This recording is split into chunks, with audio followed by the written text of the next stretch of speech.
9 खासदार, 51 आमदार, राज्याचं उपमुख्यमंत्रीपद आणि त्यातही महत्त्वाचं म्हणजे देशाचे पंतप्रधान नरेंद्र मोदी ज्यांनी शरद पवारांच्या करंगळीला धरून राजकारणामध्ये प्रवेश केला आहे. आणि एवढंच नाही तर देशातलाच नव्हे तर जगातला नामांकित उद्योगपती अदानी पाठीशी असताना, म्हणजे एवढं राजकीय सत्तेचं आणि आर्थिक पाठबळ लाभलेलं असताना सुद्धा शरद पवारांना अजितदादांना न्याय देण्यासाठी संघर्ष करावा लागतोय. रोहित पवारांना पोलीस स्टेशनमधून हाकलून दिलं जात आहे, साधी FIR सुद्धा घेतली जात नाही. खरंच इतकी शक्ती पाठीशी असताना शरद पवारांच्या कुटुंबाला न्याय मिळत नाही, हे तुमच्या मनाला पटतंय का? हे पचतंय का तुम्हाला? खरंच काय हेतू असू शकतो?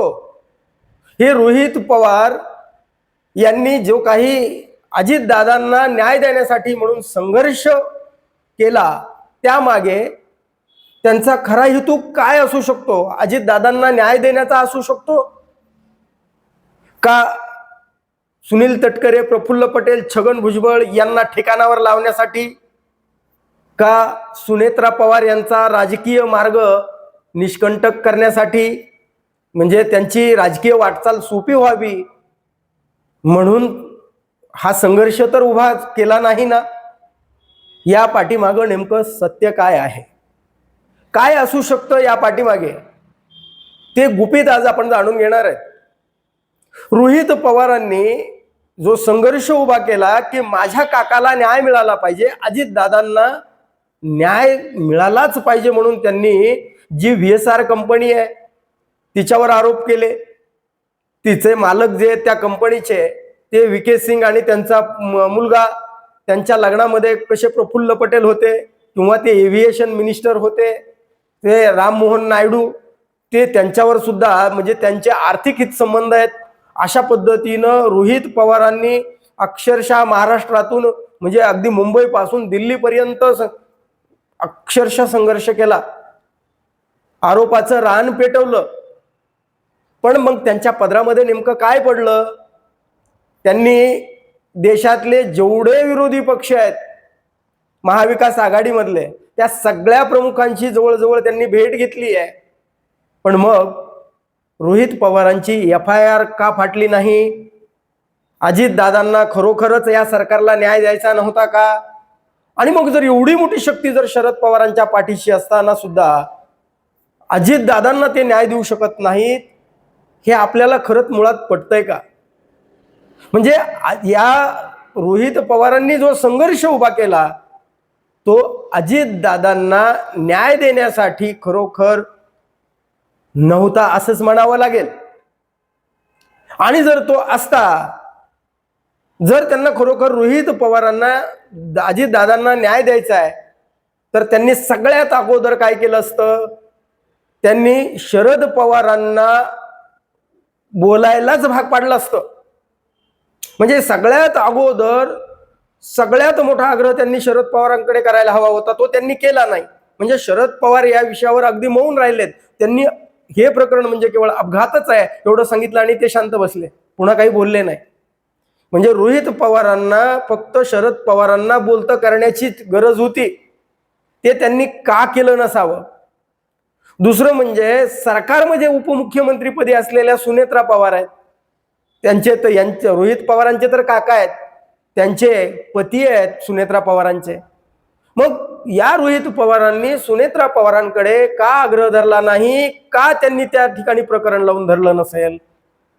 म्हणजे की न्याय मिळालाच पाहिजे. जर सुनेत्रा पवारांनी जर खरोखर सत्तेमध्ये जर देवेंद्र फडणवीसांकडे हट्टच धरला असता तर प्रकरणाची चौकशी झाली नसती का? याविषयी काय म्हणता येईल?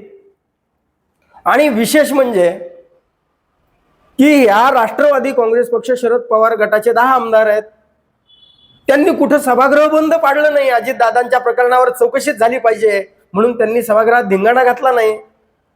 किंवा हे जे अजित पवारांचे जे 41 आमदार आहेत त्यांनी कुठं म्हणजे या सरकारला विठीस धरण्याचा प्रयत्न केला नाही सभागृहामध्ये. म्हणजे याचा अर्थ राष्ट्रवादी काँग्रेस पक्ष दोन्ही गटाचे आमदार हे विधानसभेमध्ये सरकारला धारेवर धरत नसतील तर मग ही चूक कोणाची आहे? नेमकं या पाठीमागे काय गणित आहे? म्हणजे त्यांना सांगितलं गेलं नाही का पक्षाध्यक्षाकडून दोन्हीही? आणि त्यातल्या त्या दोन्ही गटाचे मिळून 9 खासदार आहेत.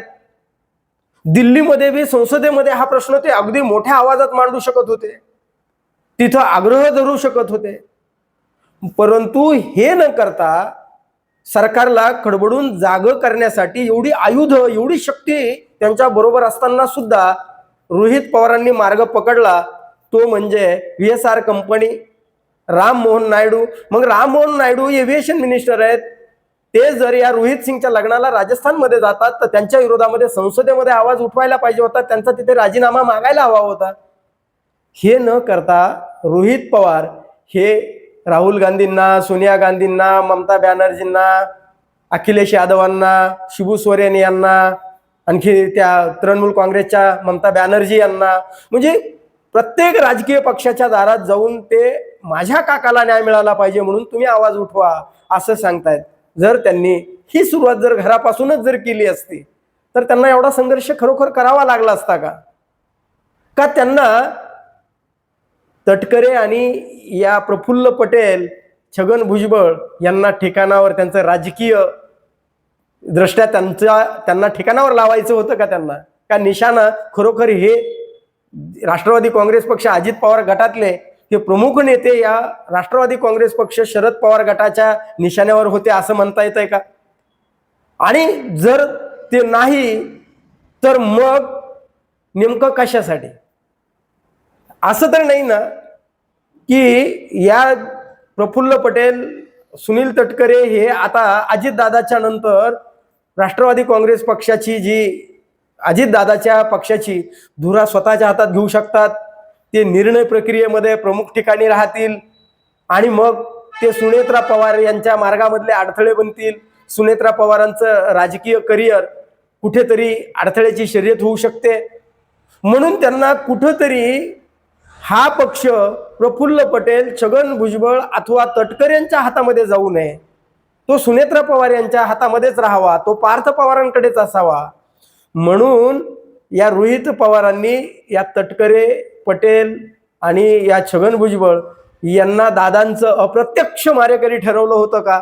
म्हणजे त्यांचं राजकीय चारित्र्य हनन करून, म्हणजे अक्षरशः आज तटकरे, पटेल किंवा भुजबळ कुठं जर सभेला गेले तर खालून एखादा ओरडून म्हणू शकतो, एखादा प्रेक्षक, एखादा जो कार्यकर्ता उठून घोषणा देऊ शकतो, तुम्ही अजितदादांचा घात केला म्हणू शकतो. म्हणजे एवढं या तिघा जणांची नीटनेटकी राजकीय वाट रोहित पवारांनी लावली आहे असं म्हणायला वाव मिळतोय. आणि जर सुनेत्रा पवार यांच्यासाठीच जर केलं नसतं हे, सुनेत्रा पवारांच्या विरोधात हे जर रोहित पवार असते असं गृहीत धरलं तर त्यांनी या रोहित पवारांना वेळीचावर नसता का घातला? म्हणजे सुनेत्रा पवार या रोहित पवारांच्या विरोधात बोलत नाहीत, त्या सरकारकडे ते अजितदादांच्या मृत्यूच्या त्याची मागणी लावून धरत नाहीत. ज्या पद्धतीनं फक्त कागदोपत्री मागणी करतात पण सरकारला वेठीच धरावं अशा पद्धतीने त्यांचं राजकीय वर्तन त्या ठिकाणी होत नाही. म्हणजे एक तर रोहित पवारांना पूर्ण सूट आहे आणि सुनेत्रा पवार रोहित पवारांनाही बोलणार नाहीत आणि सरकारलाही म्हणणार नाहीत. म्हणजे एकंदरीतरित्या हा शरद पवारांचा मास्टर प्लॅन होता का? याविषयी तुम्हाला काय वाटतं? कमेंट करून जरूर सांगा आणि हा व्हिडिओ जर आवडला तर लाईक आणि शेअर करायला विसरू नका. धन्यवाद. जय महाराष्ट्र.